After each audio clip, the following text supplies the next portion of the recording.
This is the Rate of Rise series brought to you by Roast Magazine. Today we're talking about post-harvest processing with Siva Subramanian and Byron Holcomb of Olam Food Ingredients. Well, hello everyone, and welcome to another edition of the Rate of Rise series, where we have elevated conversations on roasting. These episodes are brought to you by Roast Magazine, which is one of the longest-running and most respected trade journals in the coffee industry. When you subscribe to Roast Magazine, you can be sure that you're keeping up with the latest research, knowledge, and insights from scientists, subject matter experts, and professionals from across the entire industry. Go to roastmagazine.com to learn more. You can also find audio articles available at roastmagazine.com/audio articles, which are audio versions of past articles from Roast Magazine. You can subscribe to that on SoundCloud. Again, that's over at roastmagazine.com/audio articles. If you're interested in running an amazing roasting operation, improving your own skill as a roaster, and learning more about this fascinating industry, then you absolutely need to subscribe to Roast Magazine. Check them out over at roastmagazine.com. Okay, everybody. Well, today we get to dive into the topic of post-harvest processing methods and the question we have to ask ourselves, and we'll be asking in this conversation, among others, is the idea of how does that impact the final flavor of the coffee, and how does it impact the industry at large? How sustainable are some of these processing methods? What's behind those flavors? What causes those flavors that are associated with processing methods to actually form? So we're going to be talking technically, we're going to be talking philosophically, and to help us do that today, we're going to be talking to two of the three authors of the article in this year's January-February article of Roast Magazine. The article is titled Post-Harvest Processing Methods and Effects on Coffee Aroma and Flavor. Our guests today are Siva Subramanian and Byron Holcomb of Olam Food Ingredients. Siva Subramanian is the Vice President and Head of Coffee Innovation over at Olam and has 27 years of extensive experience in the food industry, working in multiple countries, including India, Singapore, and the United States. Within Olam, Siva has worked across multiple product categories and has a wide and deep experience in research and development, commercialization, manufacturing, project development, food safety, and quality, working across technical and cross-functional teams. Prior to joining OFI, Siva worked with Hindustan Unilever at the Global R&D Center in Bangalore, India. Siva holds degrees in chemistry, chemical technology, and food technology from the University of Mumbai, India. And currently, he is leading a team engaged in creating new processing techniques to enhance the aroma, flavor, and taste of coffee and creating novel food ingredients. Now, our other guest today is Byron Holcomb, who is the specialty coffee manager for OFI. Now, Byron describes himself as a strong generalist in coffee, but not an expert in any one particular part of coffee. In 2009, he competed as a barista with coffee from his own farm in the Dominican Republic. He was a coffee buyer for Dallas Brothers Coffee in New York City for a few years before moving to Brazil to manage a couple farms in Sul de Minas. There, he tried to bring better post-harvest management to the operation, and at least one of the farms made it into the Cup of Excellence within the 5 years he was there. Now, recently, he received the QP3 certification, and for the last few years, he has been based in Guatemala City, supporting OFI specialty business. So between Siva and Byron, we're going to dive deep into the subject of post-harvest processing methods, how they impact flavor in the coffee, how they impact the industry, and what it means for you as a roaster and how you can interact with the multitude of different methods that are available right now versus many years ago when there weren't as many available. The goal here today is to not only get technical, but to also get practical so we can walk away with a better understanding of how to interact with the options available to us. So let's get right to it. Here now is my conversation with Siva Subramanian and Byron Holcomb of Olam Food Ingredients. Well, Siva, Byron, welcome to Keys to the Shop. I'm really excited to have this conversation. It's going to be a good one. How are you both doing? Doing well. Thanks. Doing well. Thanks for having us. Thanks for having us. Of course, this conversation is something that has been a conversation in the industry for quite a long time. People trying to decipher how the flavors that they love in their coffee got there in the first place. And so our fascination in the industry with post-harvest processing methods is probably one of the top, fascinations that we have when we read about what goes on at the farm, because it does have such a big impact on flavor And the article that you both wrote, that you were part of writing, was fantastic. And today we want to dive into these things a bit more. To start with post-harvest processing, how do you see? And I guess this is more of a philosophical way of starting the conversation, but how do you see the industry having evolved from, say, 10 or even 20 years ago? I mean, there's not that much of a selection, all those years ago, but now there seems to be a proliferation of these things as either a positive, maybe sometimes negative. What is your perspective on that? That's a great question, Chris. I think for me, seeing post-harvest processing evolve has been a process of farmers really experimenting and knowing that there's more options than kind of the 2 or 3 we've always heard about, which are washed and natural. And then honeys came along, and then all of a sudden, I would say 5, maybe 10 years ago, there started to be some of these people of breaking down the paradigms of that firm structure. And they started doing hybrid processes. So it starts as a natural and finishes a honey.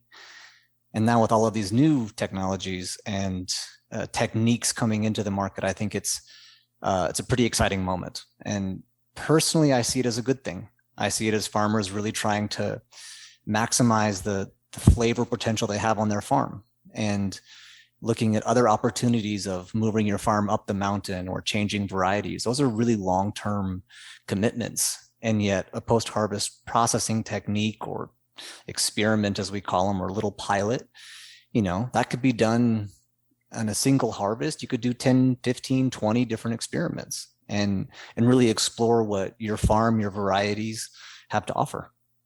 Yeah, it's interesting because from a scientific perspective, I think the coffee processing has always been part of the industry. And predominantly, I think the variety of coffee and the terroir really were associated with the coffee quality.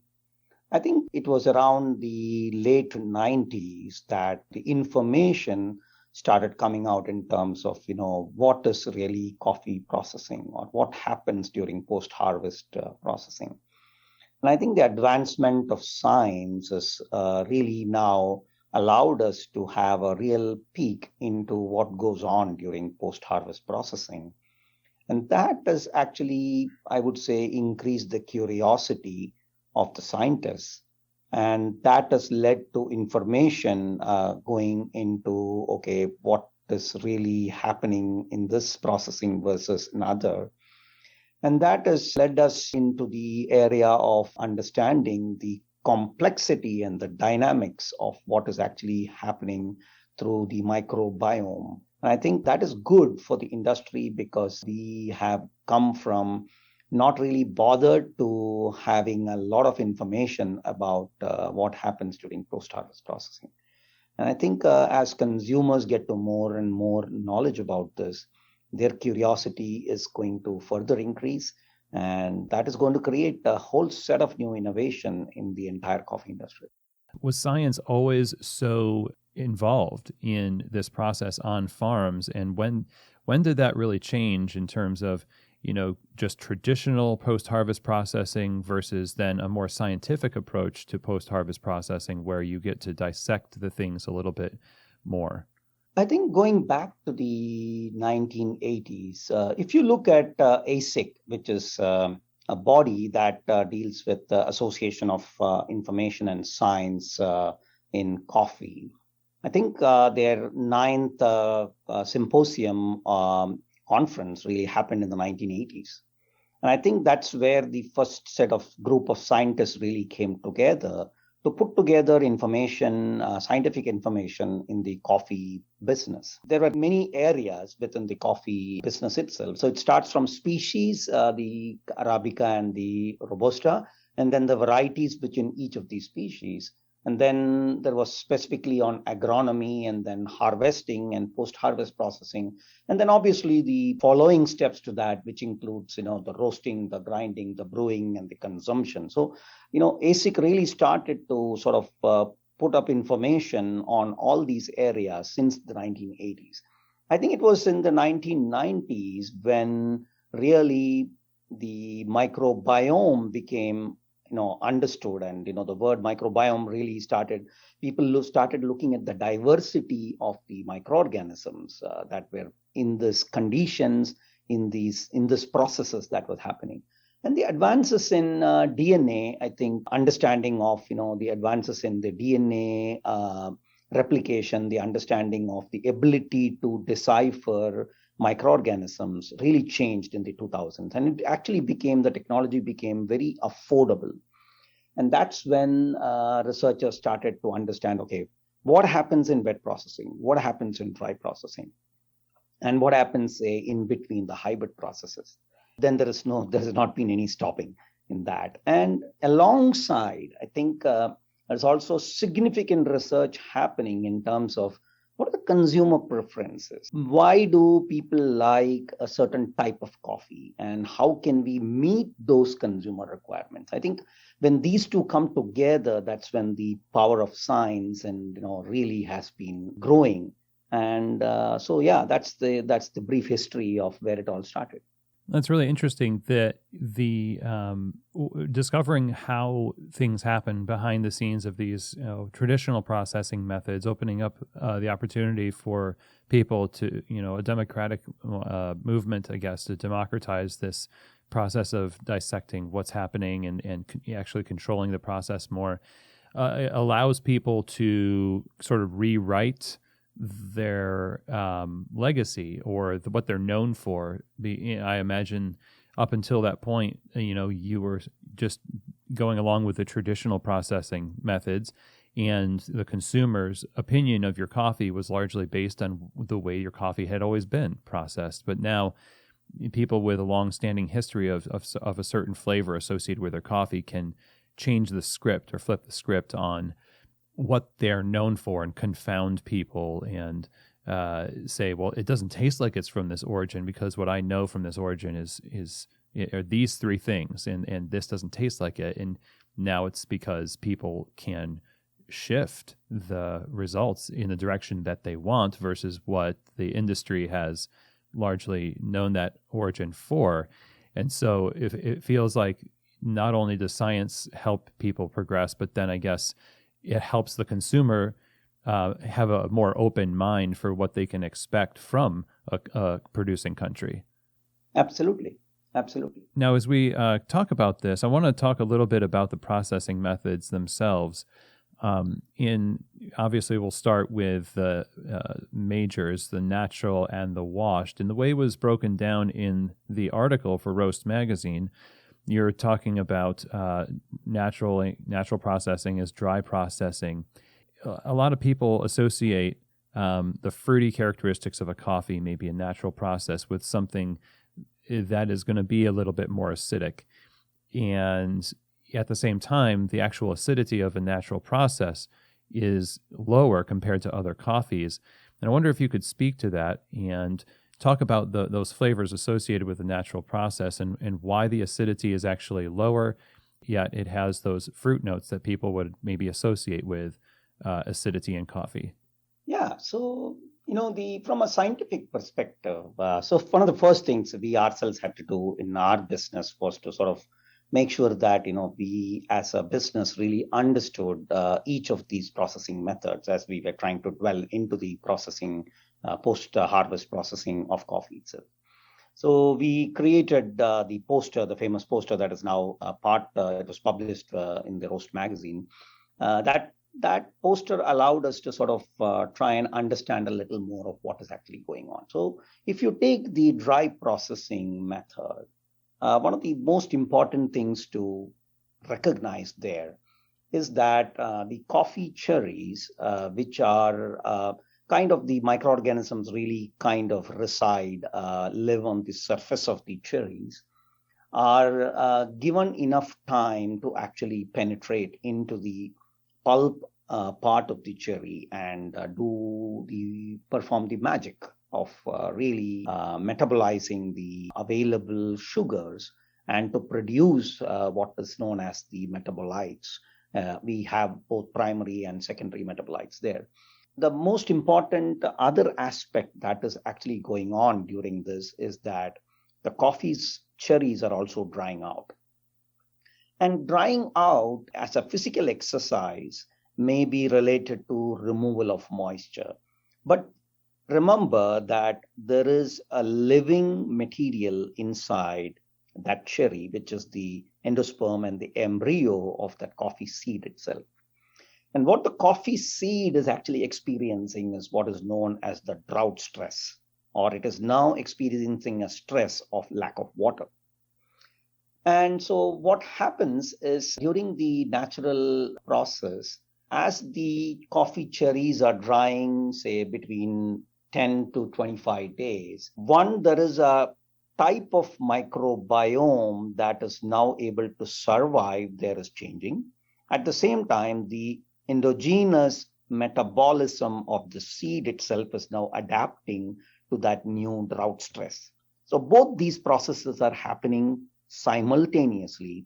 During the dry processing, one observation that science has made is that the diversity of the microorganisms that are present there are far, far larger compared to a wet processing. And the type of microorganisms are also pretty different. So, for example, in the dry processing case, we see a little less of lactic acid bacteria, which are actually the predominant acid-producing group of microorganisms.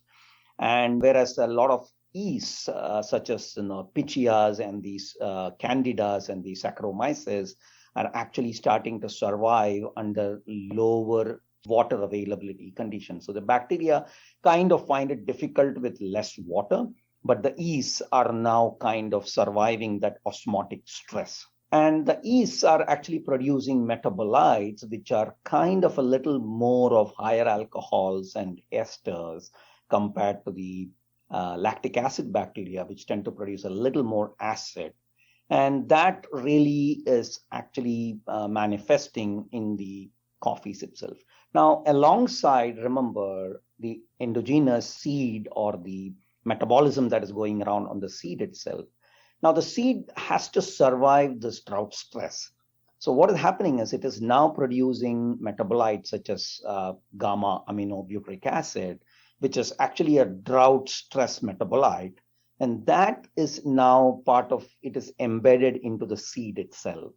So there are scientific reports and publications which really highlight the role of gamma butyric acid, or GABA as we call it, gamma aminobutyric acid, and its role in the natural processed coffees. So there's a whole set of activities going on there, and typically the natural dried coffees tend to have a little less on the, not just less on the acidity, the acid profile itself is different from the wet processed coffee. So that's a real highlight of what science has sort of picked up in the last, I would say, between 10 years or more. I think these publications are in the early 2000s, between 2000 and 2010, when this kind of discovery of the endogenous bean metabolism has really come out. How does variation in, Brazil, for example, in this process of harvesting in Brazil through mechanical harvesting, it gets altered. Something in the process of the natural process gets altered according to what you were saying in the article. And I'm curious why mechanical harvesting actually creates a different profile that seems like it's more like a Brazil natural profile because of how they harvest. What's the difference between mechanical and by hand, and why is that difference there? Great question, Chris. And as you know, I used to live in Brazil for many years, and I was based in Sul de Minas. And so I think first let's define harvesting in Brazil, and then I'll try to talk a little bit to answer your question. 40% of the coffee, the Arabica coffee in Brazil, is grown in Sul de Minas. So if we look at Sul de Minas, like Minas Gerais is that big state where most of the coffee is grown.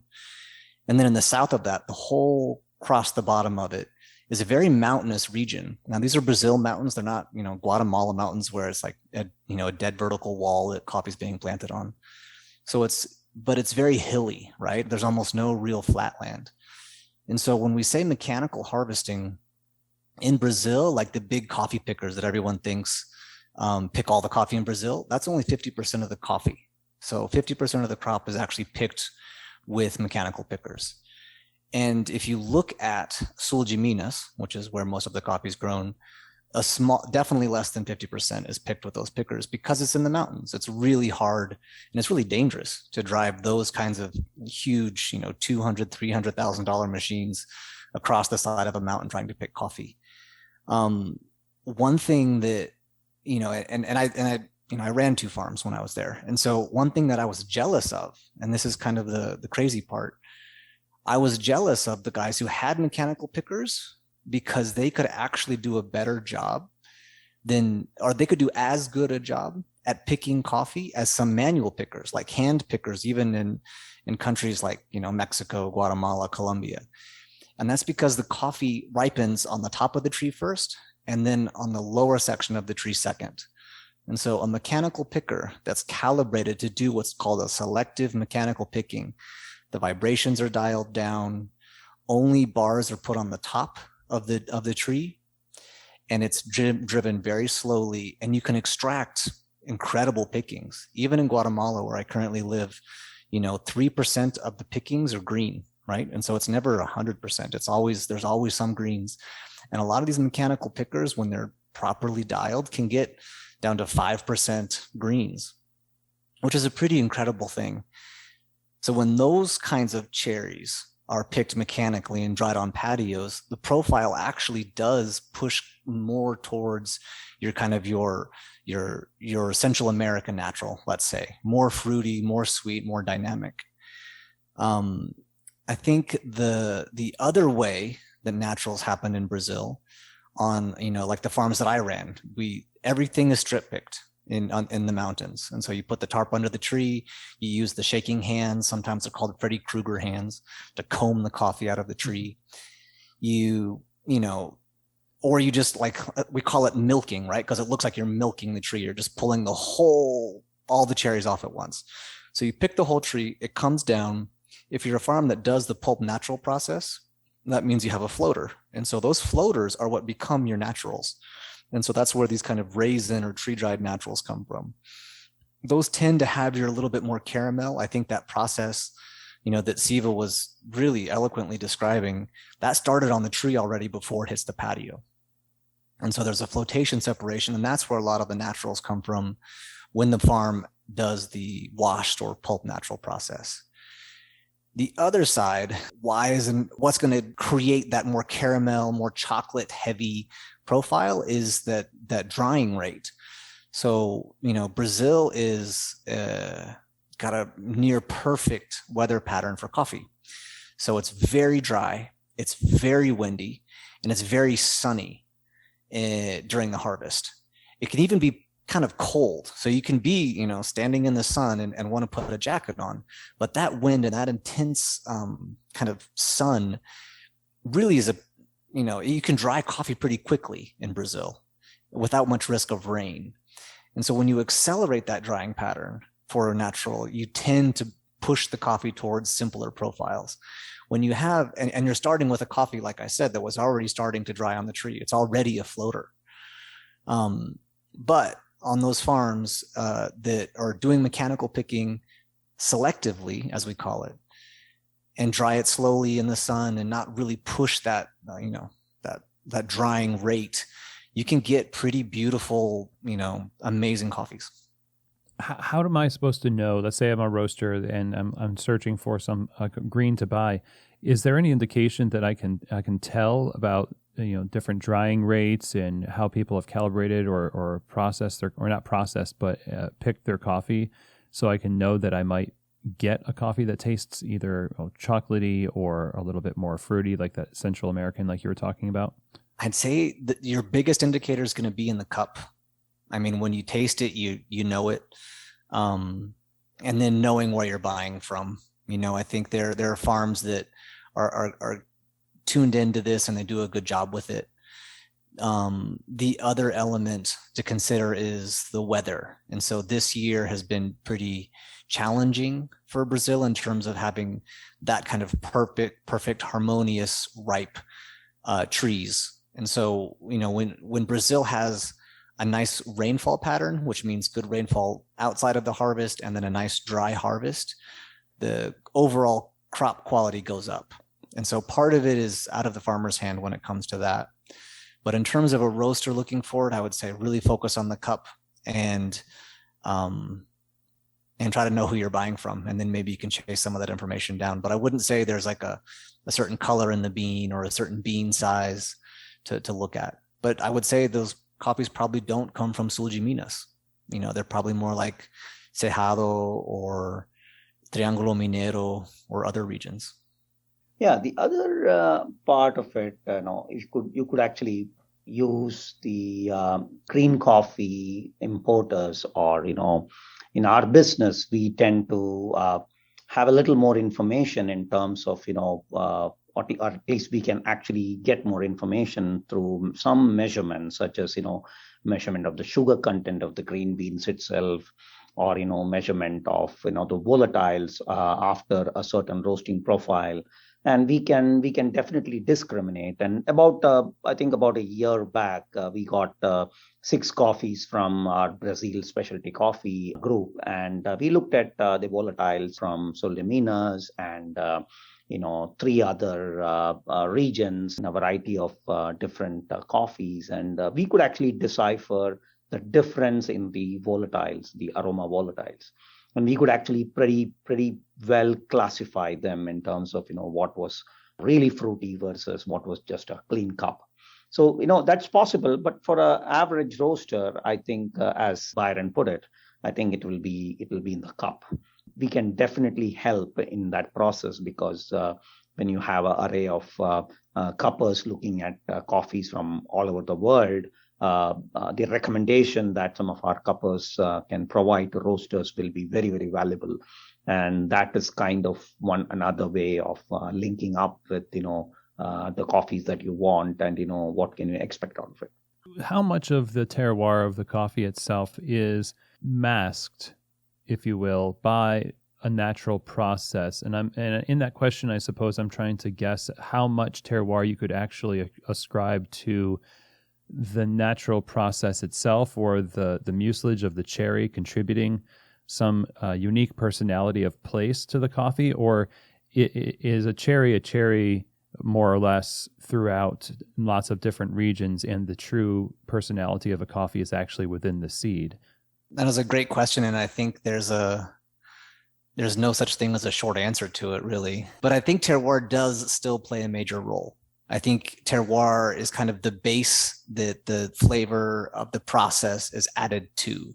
In talking with Brazilian farmers, I would tell them, if you're going to do an experiment, don't do it with the most simple, bland, boring coffee you have, because you're just not going to move the needle very much. You're not starting with enough kind of potency or power in that cup to really extrapolate the more than kind of a basic, simple, natural, right?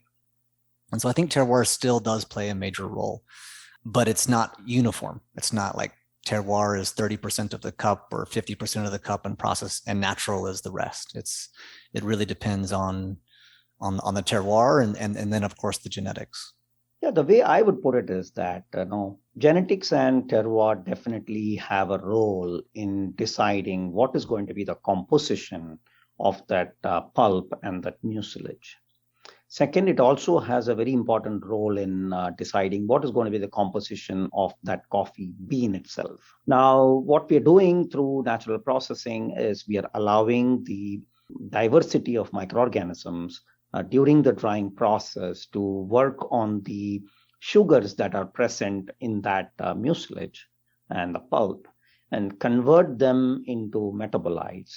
Now, as these metabolites are actually being formed, some of them are actually being transported across to the bean itself, across the parchment layer really, and the silver skin layer. And there is also adaptation actually happening inside that parchment on the bean, in the bean itself. So definitely it has a role. Both terroir as well as the varieties definitely have a role in that starting point. And then I think the other important part of the terroir is also what are the kind of microorganisms that are really present in that location. And that makes a huge difference. I think that's a little more pronounced in the wet processing, where you can sometimes get really the wrong group of microorganisms in there. And even in natural, if you really get the wrong microorganisms in there, or if you are not taking real care during the drying stages, and if the water activity control is lost, that's when you can have the wrong microorganisms growing in there, say filamentous fungi coming into play, and now creating an opportunity for them to really take root in that at that time and play havoc with the coffee. And obviously that leads to unfavorable or undesirable flavors. So terroir definitely has a very, very important part in the entire post-harvest processing. The increase of, or the increased presence of water, like you said, in the wet process, the wash process, increases the chance that you could get off microorganisms in the process that could contribute some off flavors.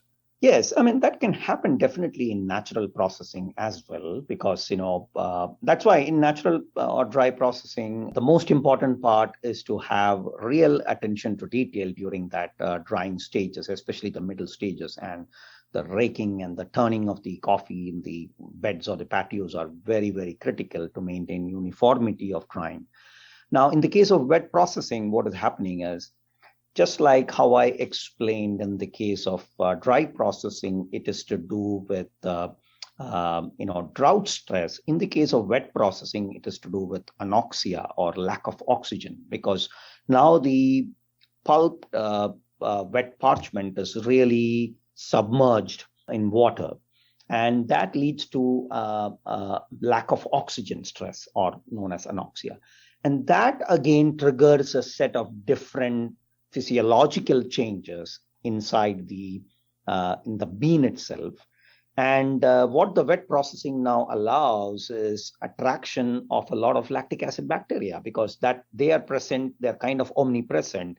And the lactic acid bacteria, and one of the major groups there is the leuconostoc group, which really starts to utilize the fructose, which is a monosaccharide that is present in the mucilage and the pulp, and starts converting into metabolites such as mannitol, and then eventually into lactic acid.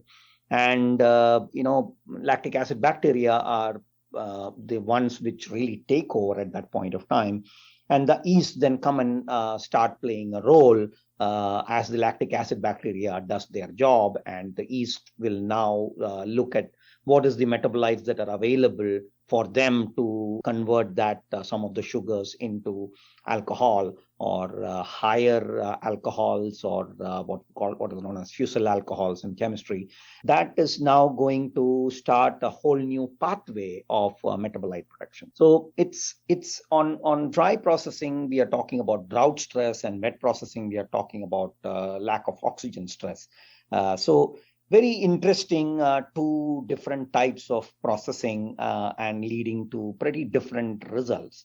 The wet processing, one good thing about what happens in wet processing is, what I call as it's a clean product. It's, many times what we call a clean cup.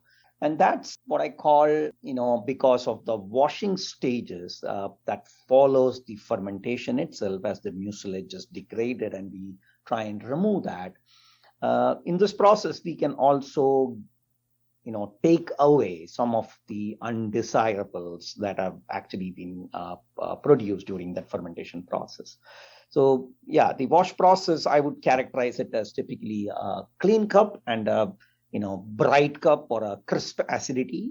These are what I would say that, are the results of a combination of typical microorganisms, and also the time that we are giving it for that fermentation to happen. In terms of sweetness, is there a sweetness variation between the two that's identifiable, where you could say that's a sweetness that I get from a washed versus a natural? So in my experience, if you look at the composition of a brewed cup of coffee itself, we are talking a total dissolved solids of about 1.3 to 1.5%. And definitely there are sugars which are playing a role in that. But I think when we talk about coffee, the sweetness is actually a result of how much sourness or acidity or bitterness that is there in the cup as well. It's a kind of relative perception. So many times what happens is when you brew a cup of coffee and you say that, okay, this is sweet coffee, it is lower in acidity and it's kind of the furfural and the aroma compounds that are degradation of the sugars is actually leading to a perception what we describe as sweetness compared to the perception of sweetness on the taste buds itself, because human beings typically need about 1% sugar, approximately 1% sugar to be able to start perceiving it. Maybe even some people at about 0.5% sugar to start really perceiving it. Hence, most of the time with natural coffees, what I feel is that the amount of sucrose, fructose and glucose, which are the predominant sugars that are present, tend to be slightly on the higher side compared to washed coffees itself. And I think part of that is because that is depleted. Some of these sugars are being consumed by the endogenous bean metabolism that is actually going on through that fermentation process. There is literature to actually support this. Although the exact relationship between composition and the perceived sweetness is actually a little tricky. As we touched on naturals and washed, I wanted to talk a little bit about the honey process. When we were talking about naturals out in terroir, I was kind of thinking, I wonder if the honey process is sort of a happy medium where you have a lot of the personality of the coffee shining through because there's not as much mucilage, but there's just enough to add that hint of that kind of fruitiness that you get with naturals, and maybe that's why people do it. But I wonder if you could talk about the honey process a little bit and what impact this has on the final roasted product and the flavors we perceive. So honey process, to me, it's from a scientific perspective, is the most tricky one. The reason being that the origin of the honey process, I believe, is to do with use of less water. At the same time, also try and get some of the metabolites from the fermentation of that mucilage under aerobic conditions. So, for example, when we pulp the coffees and take the coffee with the mucilage and taking it straight to a drying raised bed, two things that we are doing is, one is we are now allowing the microorganisms to start fermenting on that mucilage directly in contact with air. So unlike washed, it's not submerged, it is kind of open. Now that brings in a completely new diversity of microorganisms that are doing that fermentation. At the same time, you're also again trying to dry it out. So the first couple of days are very, very critical because that's when the water activity is very, very high.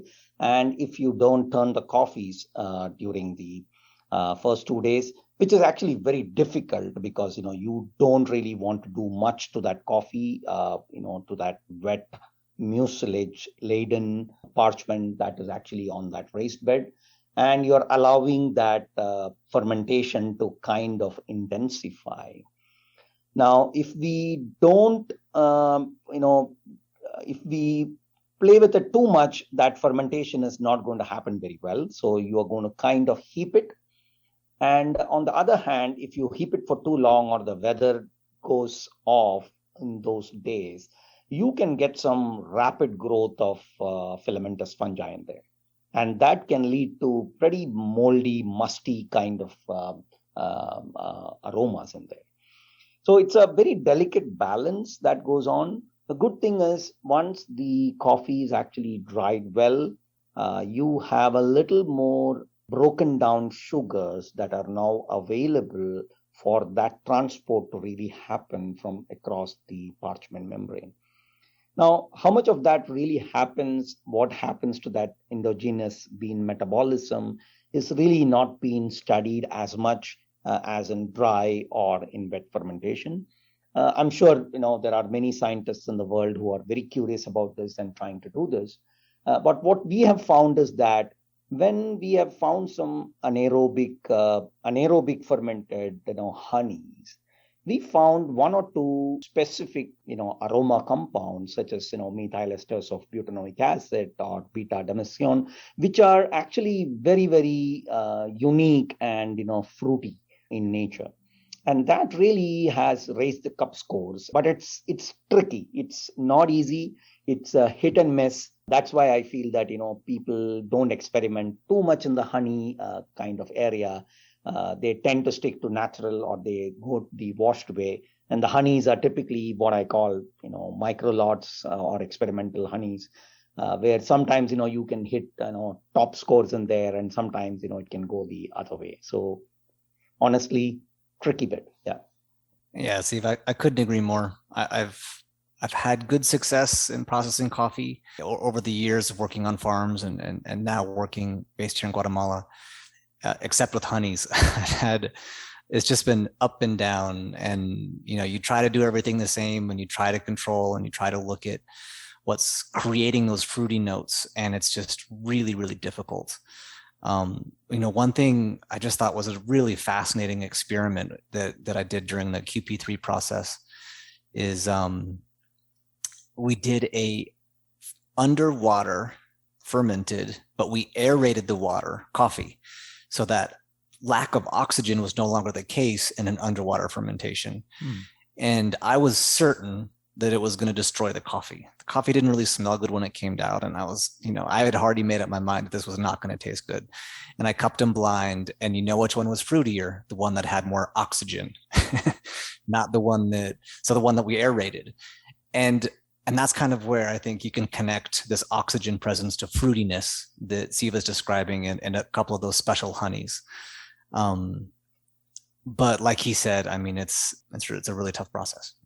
So I'm interested in it, and now we're talking about experiments, and between washed and honey and natural, there are right now, I think more than ever, people with small lots of, I see roasters showcasing these high-priced processing methods where they're like washed with the cherry's own juice, and there's anaerobic fermentation. There's all sorts of different fermentations going on here. And I'm curious about, first, the idea of experimentation itself and whether or not it's more on the side of utility or marketing, because I know that so much of the processing that happens on farms may be done out of the necessity for the environment and for efficiency. But then so much of what I see now in processing is the idea of this is unique, this is novel, this is, trying to, raise awareness about a farm or a coffee. What is it that causes this fervor for experimentation? Is it both? Is it more one or the other? The approach from a farmer is oftentimes financial. I mean, let's just put the cards on the table. When was the last time you talked to a farmer and he said, "I'm doing great, I just bought a new pickup truck"? Usually it's quite the opposite, is, "Why can't you pay me more? This is hard.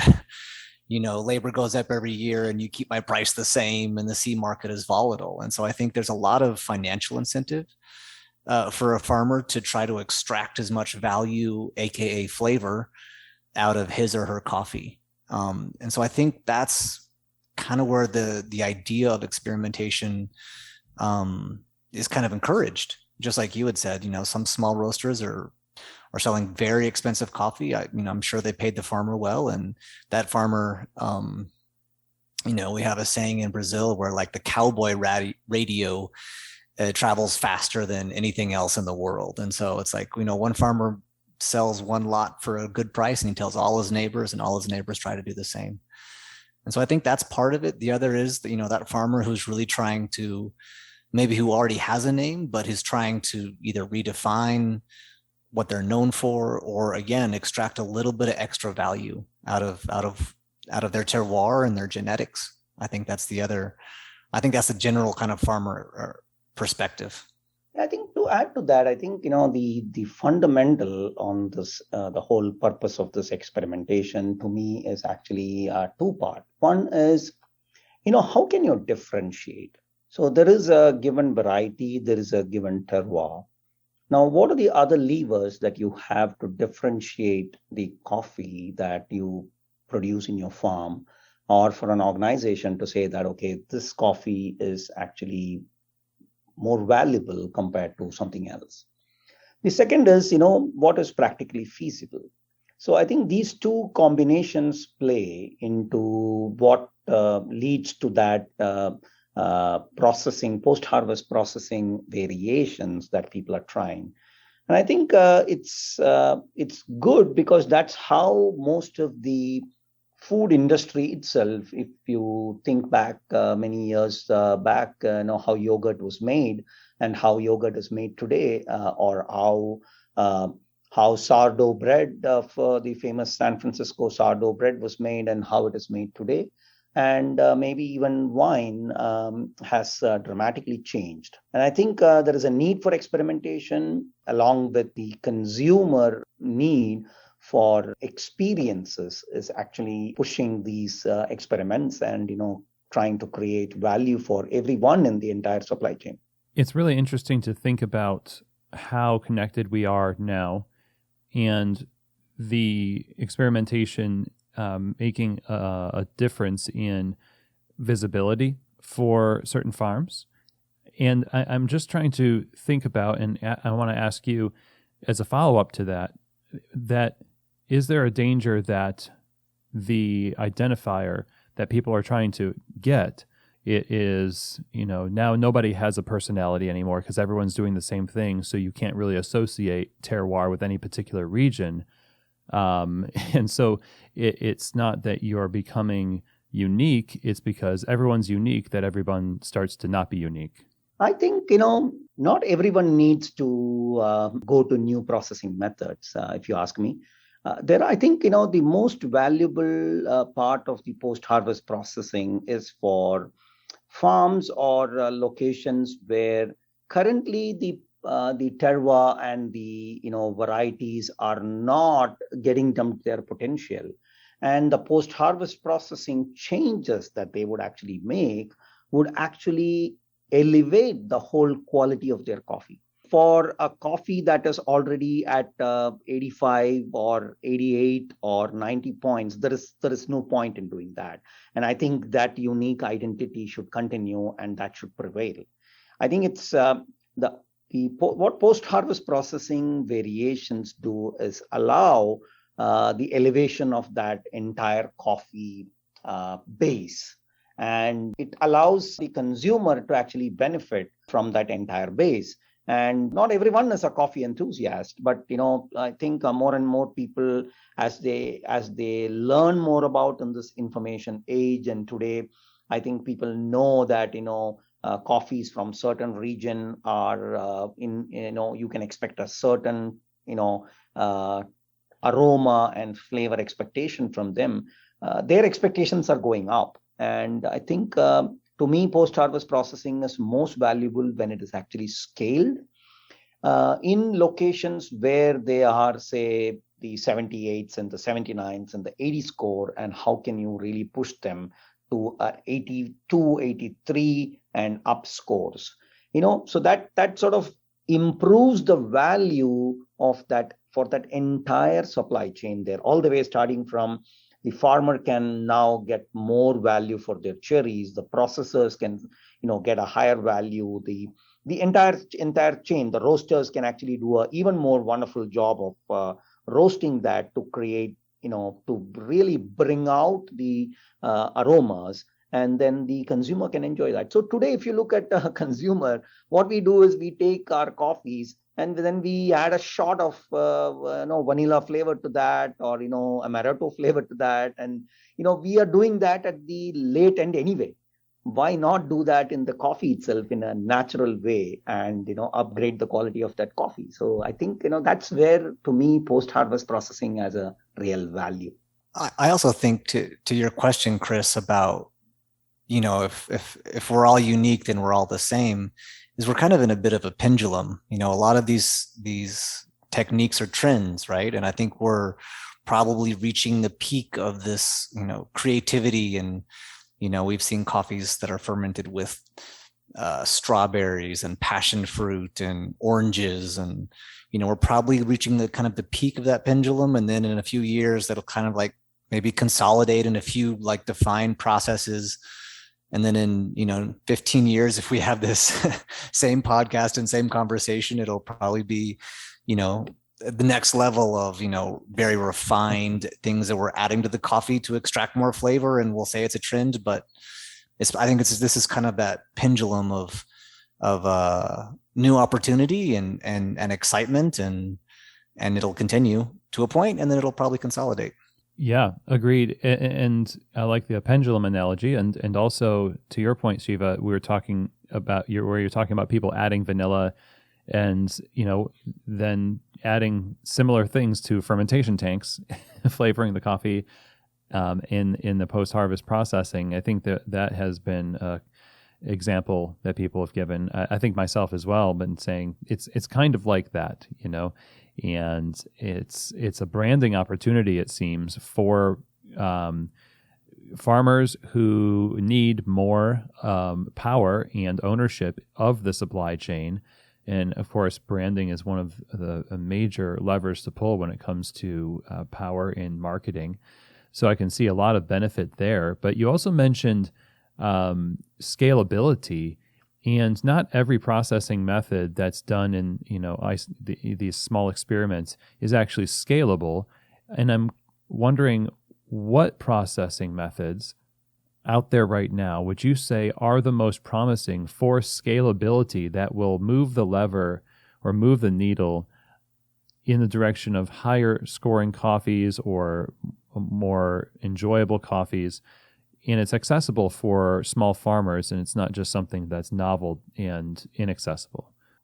Interesting question. So, I think, we are in a phase in the entire post-harvest processing area where, I think we have come out of the micro lot kind of experiments, and we are now looking at, how there are two things going on. One is, can we actually, in a way, kind of engineer the fermentation process that is actually happening in a natural, open to the elements kind of environment?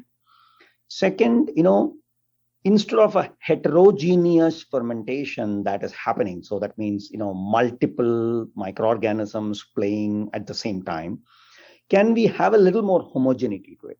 So this is the fundamental background of what is going on. Now that's where the starter cultures really start coming into play.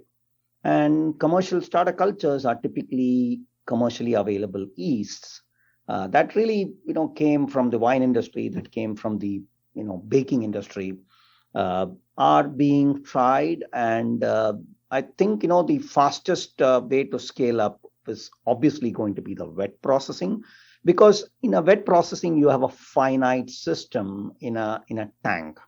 You have a finite amount of wet parchment beans in there, and you have a certain amount of mucilage, and you can degrade those mucilage in a little more homogeneous fashion using starter culture. So that's definitely a little more scalable process compared to using that same starter cultures in a natural processing environment, which is kind of spread out, a little more, not as finite as a fermentation tank. So definitely the gravitation is towards having the scaling up towards the wet processing. And the good thing about that scale up is that you can do it in batches. So the challenge is that you are now going to lock up that fermentation tank for, instead of say 16 hours, if you're going to use a starter culture and you're going to extend that fermentation time, you're going to lock up that fermentation tank for a while. But there are definite incentives to it that if you are able to upgrade your coffee quality from a cup score of say 80 to 83, it's worthwhile. So I think the scale ups are usually going in that direction.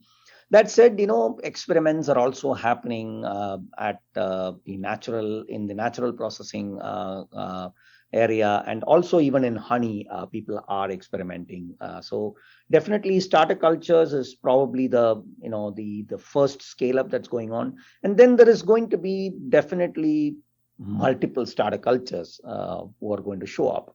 And as you know, it's not easy because there is a lot of proprietary technology and knowledge that is involved.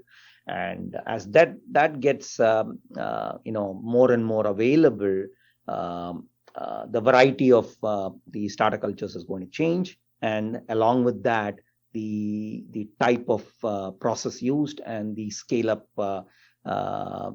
challenges are going to be very different. So it's kind of starting. The scale up is starting, and we can actually see that people are willing to experiment with larger quantities now instead of the micro lots. Yeah, I think I'd only add there a couple things on what's really scalable. Kind of two main points. The low-hanging fruit is just extending the fermentation time. But just like Siva said, I mean, living here in Central America, everybody runs their cherry mills at near full capacity. I mean, you really don't have extra space usually sitting around. So I'd say the lowest hanging fruit is just extending that fermentation time, given that you have the space to do it. Or maybe you only do it on Saturday because you don't receive cherry on Sunday, and therefore you have that extra window. You can kind of push that fermentation for that batch. The other is naturals, but naturals really aren't scalable. I mean, I think that's the thing. And that's where, if you're really nerdy and want to sit down with a pen and paper and calculator, the factor that to measure capacity is the days in process, right? And just like Siva said at the beginning, 10 to 25 days is a long time for a coffee to be occupying your patio, your space. You look at a washed coffee, it's 7 to 10 days, sometimes 9 days. If the sun's really intense, it might even be 4 or 5 days, depending on how thick your coffee bed is, etc. And so, when people say that naturals are scalable, your coffee is beautiful, it's natural, you should do it all that way, I oftentimes disagree. And the other challenge, and this is a scalability risk with naturals, is that if you have your time window of, let's say 10 or let's say 15 days, which is really would be a very fast drying time, even for ideal conditions like we have in Guatemala and Mexico. If it was 15 days, you sure hope it doesn't rain those 15 days, because just like Siva was saying, your water activity goes up when your coffee gets rained on. You're opening the door for fungus to move in, and all of a sudden what was going to be your beautiful micro lot becomes a reject. Right. And so I think there's a lot of risks that come into play when a farmer's trying to scale. And so I think those are some considerations to keep in mind. And with the exception, I suppose, of places that really don't have as much water as others to process the coffee.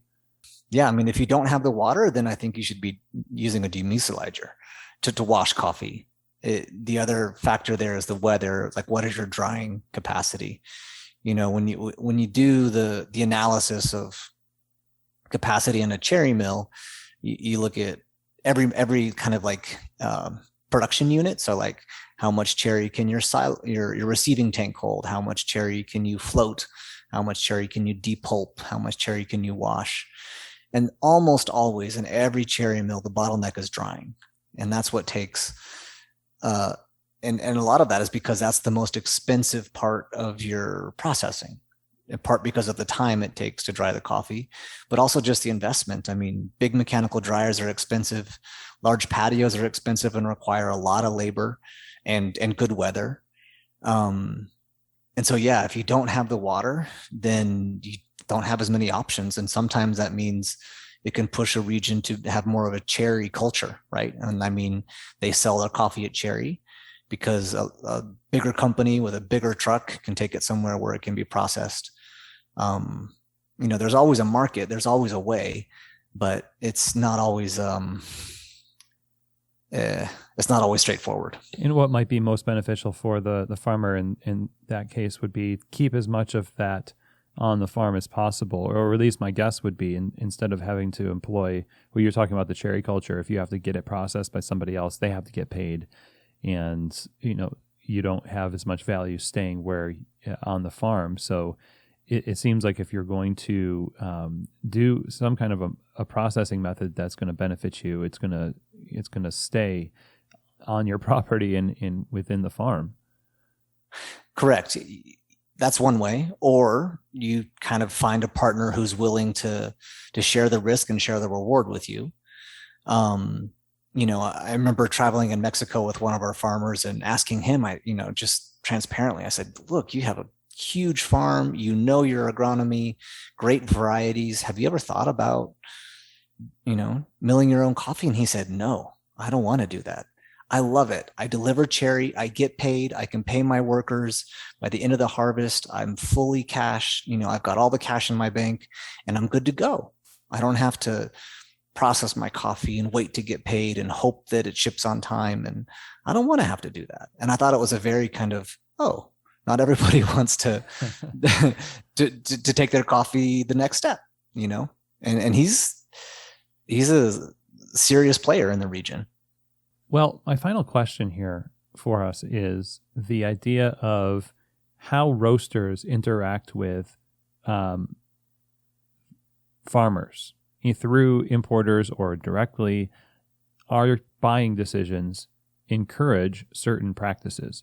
And so if we're always talking about naturals, we're always buying naturals, everyone's going to want to sell naturals because that's what's selling, right?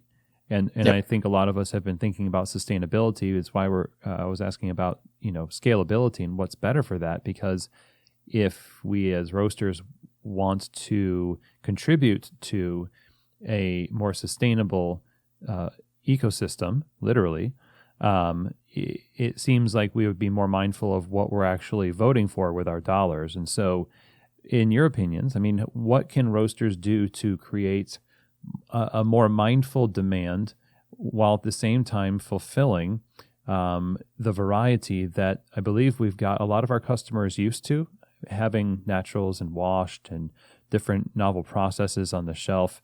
See, we want to do both. We want to have that, but also contribute to something that's scalable and sustainable. I think number one, and just in terms of, being a responsible roaster, there's two things that a roaster who's looking for that extra punch in the cup and that extra flavor to consider. Like, number one is the risk, right? And so if a roaster requests a process to a farmer, the roaster needs to buy it, yes or yes. That farmer has taken a risk. And that's because of secondary markets. And so what are secondary markets? So let's say that farmer says, okay, I'm going to do everything I can. I'm going to produce a 50 bag lot, which is 25% of my production, anaerobic for this roaster who bought 5 bags last year. So let's do it. He does it. The roaster decides, that's over fermented, and I don't think that's going to work for my customers. I'm going to reject that lot. All of a sudden, that farmer was expecting is, $3-4 a pound is now looking at a secondary market. And what's the secondary market? Who's not specialty, who's looking at just coffee as looking for defects. That coffee shows up on any commercial table, it's going to be rejected for defects, even if it's not really over fermented, even if it's just really funky. He's going to get a defect price, and he's going to get at the lowest possible price you could imagine. And so I think in terms just of being responsible roasters, I always say, this isn't a restaurant. You can't send it back. If you ordered it, you got to take it. And just remember, it's because of secondary markets. It's not, you've put that farmer in a really tough spot.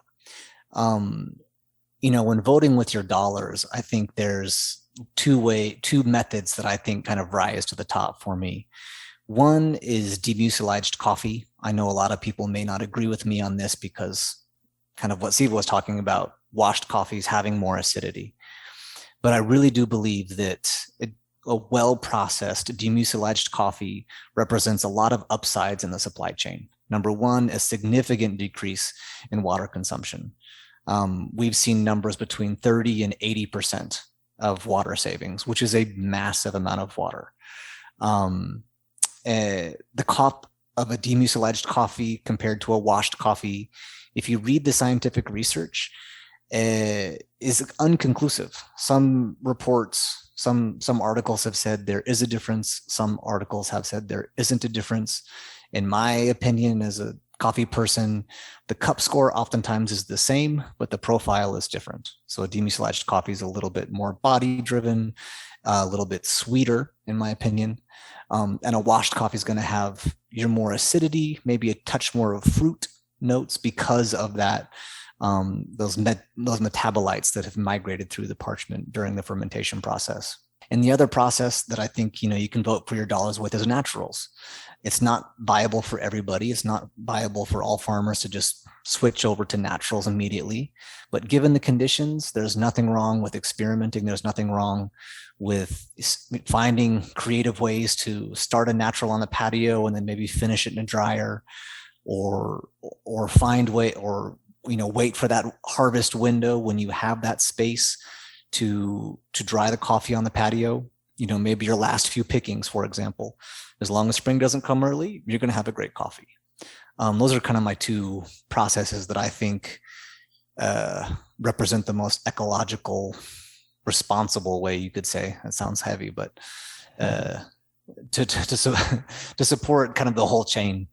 Even with the idea that naturals, as we were talking about before, take so long and take up so much space, you would still say that's something that's worth pursuing. Full disclaimers, as long as the farmer's been responsible with everything else and they have space on the patio, there's nothing wrong with trying it. I think naturals out of Central America and even as a whole are always going to be a smaller percentage of the volume that's flowing out. And so as long as it's done responsibly, I think it's fine. But I just want to, what I was saying before is I wanted to highlight the risks that come with that process, which are plentiful. And I would add to that, Chris, because to me, sometimes, wet processing is kind of misunderstood, I would say. So one of the aspects of wet processing, I think, where water comes into play, and I feel that that's because there has been a lack of accountability of how much water has been allowed to be used. So I think in some origins, what we actually have seen is it is pulp, the coffee is pulped, but it is with very little water, and that's actually has some advantages. The reason for that is that when you are actually going to add a lot of water alongside the pulping, and that is mostly to get the pulped coffee into a fermentation tank. If you can do that in a more careful manner, and you can actually put your pulper on top of your fermentation tank, for example, and just not use water or not use use 10% of the water that you would have otherwise used, you're actually doing a very important step there for conserving water. At the same time, you are not diluting that sugar concentration that is available for the microorganisms to now utilize. So I think there are ways within the wet processing where definitely we can reduce water consumption and act in a much more responsible way. Yes, there is a carbon footprint in both or water usage in one way or the other that is going to come into play in any of the processing that we do. But I think I would say that as people get more conscious about the water quantity that they are using, the washed process with less and less water. I'm not saying demusilaging. Demusilaging is one option that you have, but using doing the fermentation with less water and even not using much water to wash the fermented coffee, or use very minimal water to wash the fermented coffee, are probably new ways to actually think about the wash process itself. And I think even there, the starter cultures can actually play a role, because that's where you can speed up the whole process by bringing in extra hand of help through external microbiome that can be brought in through the starter culture. So I think there is more to this. From a roaster's perspective, I think if they go to a importer and really articulate, their sustainability expectations, I think that can be really become part of the processing that, we do in our origins. And we take that very, very seriously within Olam. And that's, I think, something that, it's really part of our value system. I think, most of the processors can definitely learn and try and use less resources in whatever way we can. And, the consumers, I'm sure, will be delighted and vote with their dollars on that. Well, thank you both so much for this conversation. This is incredibly fascinating, and it's just obviously the tip of the iceberg with regard to understanding what happens in these processes and, what happens downstream from them when it comes to consumers and how we play a part as roasters. How can we stay in touch with what you're doing at Olam Food Ingredients? Where can we go to learn more? So Olam Food Ingredients, you can visit our specialty coffee website. It's olamspecialtycoffee.com. And you can reach us through our web portal. And if you have any questions, you can always reach us through that portal. If you look at the olamspecialtycoffee.com, you'll find wonderful coffees from over 25 origins there, and with various processes, with various terroirs, various varieties, whole combination of where you can really pick and choose coffees. Excellent. Thank you both so much. Yeah, thanks, Chris. It's been great talking to you. Thanks, Chris. Great talking to you. Well, I hope that you enjoyed that episode and that you found some insights that will help you navigate the types of coffees that you end up purchasing for your roastery and ultimately for your customers. I think Siva and Byron have done a fantastic job helping us navigate post-processing methods and also how they impact the greater industry. So a huge thank you to Siva and Byron for joining us on the show. Of course, if you want more information about Olam, the services they provide, you can look them up over at olamspecialtycoffee.com. Now, if you have any questions, comments, or feedback for me about today's episode of Rate of Rise, then definitely send me an email. I'd love to hear from you. My email address is chris@keystotheshop.com. That's CHRIS @keystotheshop.com. And that is it for this October edition of the Rate of Rise series. I'm excited to continue presenting these episodes, and I hope that you found today's conversation hugely useful. Big thank you to Siva and Byron again. Don't forget to subscribe to Roast Magazine. Check them out over at roastmagazine.com. And as always, I hope that today's episode has truly given you keys to the shop.